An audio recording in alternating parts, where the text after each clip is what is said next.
Hi, this is Renee Christensen, and this is the Training Them Wisely podcast. Thanks so much for coming and listening in. And today we're going to talk about transitions into school. With the school year starting very soon, we've got kids that are dreading it, kids that are excited about it, and both sides too with the parents. So we're going to talk to Kendra. She is a children's minister at Green Street Baptist Church. She's been in children's ministry for about 18 years and is just absolutely amazing. So I'm excited to hear what tips she has for us, because also at their church, there is a school, a private Christian school. So she's got experience with working with kids that are in public school, kids that are homeschooled, and kids that are in private school as well. So welcome, Kendra. Hello, it's good to see you. It's good to see you as well. So we're getting started. I know that at church, y'all have just gone ahead and promoted kids up to the next grade and getting ready for school to start. So what tips do you have for parents to help their kids as they are adjusting back to school?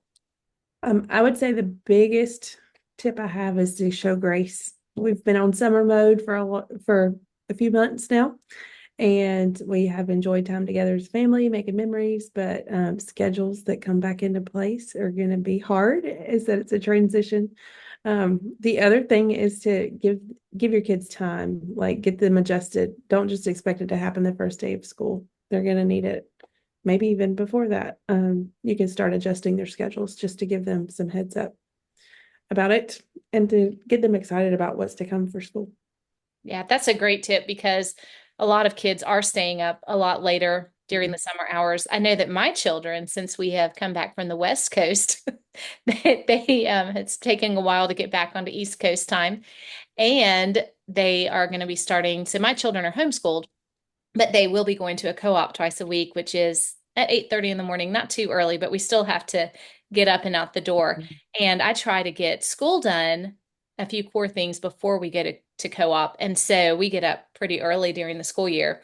And so being able to transition them back, I've already started doing that somewhat, where they're having to go to bed a little earlier just so that we can Right. start working for that schedule. Because I mean, whenever I'm tired, it's hard for me to do well with new things and with transitions. And whenever you're talking about a child with big emotions, it's even harder Yes. for them to be able to adjust. So that's a Yes. great tip, to just start adjusting now. So how about parents? Because so my children are homeschooled, but my first daughter, she did go to private school and public school.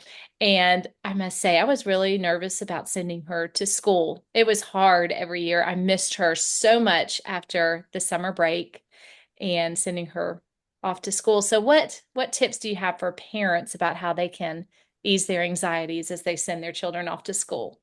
Well, some of those things, I think if you have clear communication with your teacher, but listen, don't make the teacher do all the things, right? You got to trust them, trust that they've been trained the way they need to be trained. And they're going to teach what they need to teach. But it's your job as a parent to be able to give them the biblical worldview that they need. If you're in public school, you're not going to get the biblical worldview. If you're in a private Christian school, you might get a biblical worldview, but it might be a little bit different than what you would want at home. So you trust that they get their information that they need, and then you filter that out when you get home, right? That's what my family did for me. I was a public school kid my entire life, even through college. And but my parents helped filter things when we heard things at school that maybe didn't align with the way that we believed. And how do we trust what the teacher is saying and do what they're asking of us, because you still honor those in leadership above you, right? And so we had to make sure that we still honored our teacher and didn't make a big ruckus about it, but also stood firm in our faith. So for parents, though, I know that there's lots of anxiousness that comes with that too, of dropping them and trusting them with somebody else. But I also know that the Lord tells us to trust in Him. And so that's where you get to lean in on your own faith and let your kids see that you're trusting in the Lord, just like they get to trust in the Lord. You can't tell them to do it and then not be willing to do it yourself as a parent. So we want them to be able to see that we get to lean into the Lord too on those days when we don't really have all the answers either, right? The other thing I would say for parents is to spend your time with the Lord and go before your kids and pray. Pray for them, pray for their teachers, pray for their classmates, pray for the friends they're going to make. Yes. All of that the Lord can honor. And so you want to make sure that he has your ear and that he's hearing from you on those things that you're worried about as well. And Those, not giving that anxiety over to your kids because there's not things that you don't know. yeah, no, those are great tips. I want to go back to the biblical worldview tip that you gave because I think that one's really, really crucial. Mhm. Because as parents, it is important that we are helping them to establish a biblical worldview. So, as parents, like you said, we need to be in prayer that we know what's going on and be involved in their lives. We need to have those relationships with them. We need to be spending time in God's word ourselves because a lot of times we can feel like if we send our child somewhere to learn, that job is kind of done. But according to the Bible, it really is the parents' responsibility to ensure that that they do have a biblical worldview. We're supposed to be talking to them about the Bible. So just like what your parents did with you, where they came home and helped you to filter and to learn those things, regardless of which school setting you're in, it's important to do that. Even for homeschool parents, we can get so caught up in the academic portion that we could miss the most important part, which really and truly is teaching our children about Jesus. Because it doesn't matter if my children end up getting full scholarships to college, being really successful, knowing all the things, getting a PhD, whatever it might be academically, if I've missed the mark there, because that needs to be the priority. And really, so with all of their school types, whatever school type it is, to make sure that that is a priority, to spend that time in prayer, to spend that time with biblical worldview, and making sure that you're helping your children get that.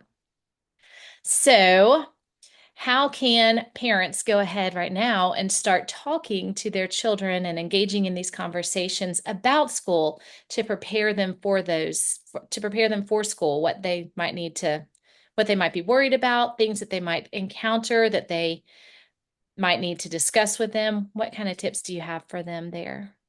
So a few tips that I have is that one of the things that I love that I get to watch my family walk it out, my brother and his family. So they're having some transitions this year. My niece is headed to kindergarten at a new school than where she's been.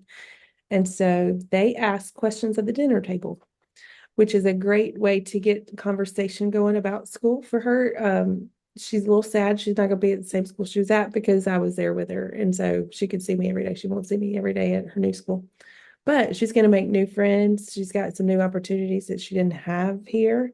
For parents, if you could just make it an exciting thing and not anxiety, don't let them see the anxiety you might have, but to let them know that it's an exciting thing to go to school and to learn new things and to make new friends and to have new experiences, like almost like it's a new adventure for them to be a part of and not, oh my gosh, I can't believe we have homework to do or we have this to do. Those are all things that are good and they're needed for school, right? But at the same time, give grace and then make it a fun thing for them, not something that is going to be anxiety driven.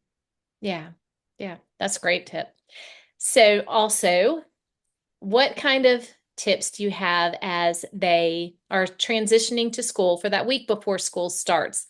What types of things might they be able to do? What kind of habits could they start to change that could help ease their child into different hours, different different routines? Yes. So almost one of the tips that I read about just a couple weeks ago that I love actually is that you transition them to a school schedule. So they go to bed on time where they would in school. And this is 2, 3 weeks even before they start school. So that the school is not a nightmare when you start getting Yeah. them to school. That means maybe going on a picnic lunch so that they see what it's like to take their lunch somewhere other than just grabbing it out of the refrigerator or doing whatever your drive through is or whatever you've done for the summer. Um, the other thing that I would say is to make sure that you give them a nighttime routine that they're ready for school for the next morning. So whatever that needs to be for success to get them out the door, make sure that you have that nighttime routine in place as well. So that might be, hey, let's go ahead and start picking out clothes that we're going to wear tomorrow. Hey, it's a bath night, so let's take our bath before we go to bed. Hey, we're going to do our normal bedtime routine, but we're going to move it up a couple of hours, right? Because summer you can kind of stay up later. And then but you don't want cranky kids that wake up in the morning and not be ready either. You could also do some meal prepping and be ready for meals. And then the most important thing I would say is that you start praying with them and getting them ready for their mindset of what school's going to be too. I love that. Those are all great tips. And for the co-op, the kids Mhm. have to bring their backpacks each day. And as you know, I've got several kids. And so that just, for me, I've got their backpacks packed beforehand. We do that a Mhm. couple weeks beforehand just so that I can make sure that I have everything and I have a place for them because I don't want co-op mornings to be stressful. And if Right. they've lost their stuff, then it is. And so I have a very specific spot. I've got everything together so that it just makes that easier to be able to have. And we also in our family have a pandemic of lost shoes for the Yeah. little boys. And so I make sure that at night they have their shoes because I guarantee you that the next morning, for whatever reason, Yes. the shoes are always lost for the youngest too. And that makes for us. So just things that can make those mornings easier. Mhm. And I go ahead and get those started now. I should Yeah. probably do that every night, including in the summer, so that we don't have that every single morning. There's the shoes, but Yes. I think that's a worldwide kid problem, that shoes go missing or they don't know where they put them, or how did one get upstairs and one's downstairs, kind of thing. yes, it's impressive. It really is. Or one got left in the car and one came inside. I don't, yeah. Yes, yes, or yes. So we had to take them off in the car, but only one's there. Yes. Yep. Yes. Uh-huh. So, do you have any encouraging verses that parents can share with their kids as they head back to school? I do actually. And I actually looked up a few of them that I just love. Okay, so first of all, we all know Proverbs 3, 5, and 6 that says, trust in the Lord with all your heart. Do not lean on your own understanding. In all your ways, acknowledge him and he will direct your paths. Because a lot of times that's what we need, is we need to trust in the Lord first before we try to take things into our own hands. Um, the other thing that I would say is that if you're needing to encourage your kids, like they're getting nervous about school, you can encourage them with Romans 15:13. That says, may the God of hope fill you with all joy and peace as you trust in him, so that you may overflow with hope by the power of the Holy Spirit, so that they know there's somebody going with them and it's not by themselves, right? Um, there's also cast all your anxiety on him because he cares for you. That's 1 Peter 3:7. I've got lots of them because I just think it's important. And that Yes. for those going into specifically school settings where it's hard for them to be in school, right? Joshua 1:9 is a great verse to take along. And it says, be strong and courageous. Do not be afraid and do not be dismayed, for the Lord your God will go with you wherever you go. Because we want them to know that they can be strong, they can be courageous, and that the Lord goes before them. And not just live in that fear and anxiety of, oh no, what's next? Or who's going to be mean to me next? Or, oh gosh, what if I don't perform at the perfection level that I have? Because a lot of kids have that. I had that growing up where I was a perfectionist in school. And I did not give myself grace when I was in school. If it wasn't perfect, then I was not okay. And so just trusting that the Lord goes before you is a big, big key for Yeah. school in all settings. Yeah. I love all of those verses. I wrote them down. So those are great verses. And so one resource that we do have is lunchbox cards that I just Mhm. made. And you can find them. I'm actually opening up an Etsy shop, so you can find them on Etsy, and I'll drop the link in the show notes. And also for right now, you can find them on my website. And those are just, they're Christian lunchbox cards. They have verses, encouraging things so that your child just, it's a nice way for you to be able to say, God loves you, I love you, and give them some encouragement during the day. So I'm using them for my kids, even though I homeschool, we eat lunch. I figure I can put them there, but also I'm going to hide them in their books so that they can find them. And then on the other side, I'll write them a little note. So that's another encouraging thing. I had those when I was growing up. My mom would write a note. Sorry. And she would always put a verse on the back of it. I love that. That's awesome. And that's a good way to remind kids that God's with them and that you're with them. So I want to speak just really quickly about some specific homeschool tips that I have. for Yeah. homeschool moms. So one of them is as you're starting your school year, if we're homeschooled, so you might have already started, but because we start early every year because I like to take off when the weather's really nice. And in North Carolina, it's been a very hot summer. So we like to take off in the spring and the fall rather than just a summer break. And so one thing is that every child and season is different. So as you're homeschooling, feel free to change what you do because you don't have to keep it the same. You can change things that are not working. Don't be scared to do that. And you want to do what works for both you and Mhm. your child. So even if something's working great for your child, honestly, if you have a bunch of children and as a parent that's doing the primary homeschooling, it's not working for you, then it's not working for your family. And so find something that does work for both of you and have fun with it. Don't take it too seriously where you suck the joy out of learning because you want them to love learning. You want them to be able to pursue their interest and take as long as you need to understand a concept. And on the flip side, because you homeschool, you don't have to do busy work. So if they get a concept, you can just keep on moving on to the next concept. So stay as long as you need, but also just keep moving. And the most important thing, I think, is to don't lose sight of your purpose in homeschooling. Because, like I said, we can get these academics where we think that that is the priority. And we can't, just like we can't serve two masters, the Bible talks about how we can't serve both God and money. We really cannot serve both academics and God. As Right. you're serving God and making sure that that's your priority, the academics, they do fall in line because, of course, whenever we are teaching them godly character, we're teaching them diligence. We're teaching them hard work. My children do have excellent academics, but that cannot be the first thing because that would mess up what needs to be happening in our school and in our life because the most important thing is that I am teaching them a biblical worldview, that I am teaching them about God.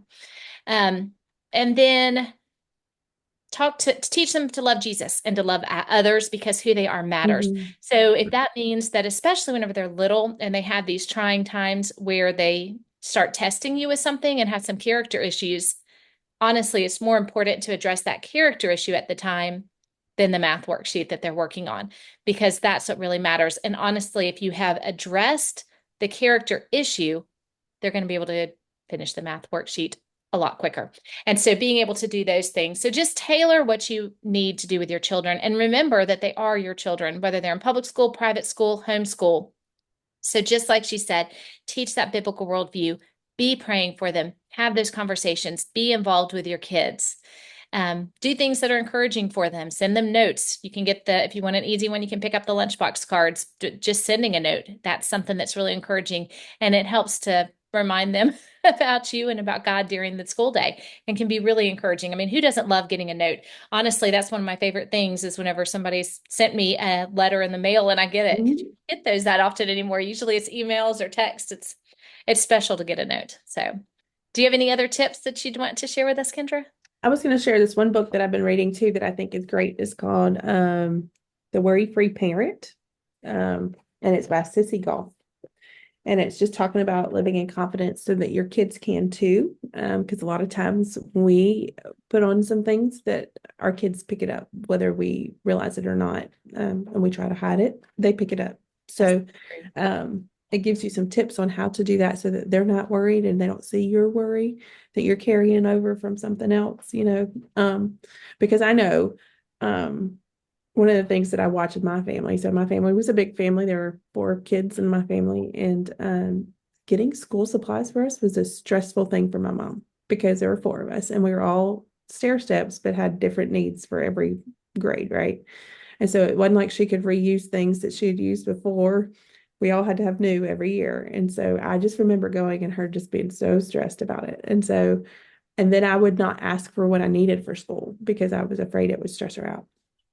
And so just be careful about that. And so it's a great resource, just of letting your kids know that it's going to be okay and we can deal with what we got. We don't have to have I'm not saying get the latest, greatest, bestest of everything either. I'm saying get what you can handle for your family and then don't let it be stressful for your kids, right? Because the world tells you that you need the latest, greatest with all the influencers, right? But um, really what we need is that we need education and we need the Lord, and we need the Lord to be honored and glorified in all of it. So Yeah, that's exactly right. So thank you so much for watching, and I just hope that you do have a wonderful transition to school, keeping what's first first. And if you get a chance, go ahead and leave us a 5-star rating. That really helps us to be able to get the message out to more people. And I hope that y'all have a wonderful week.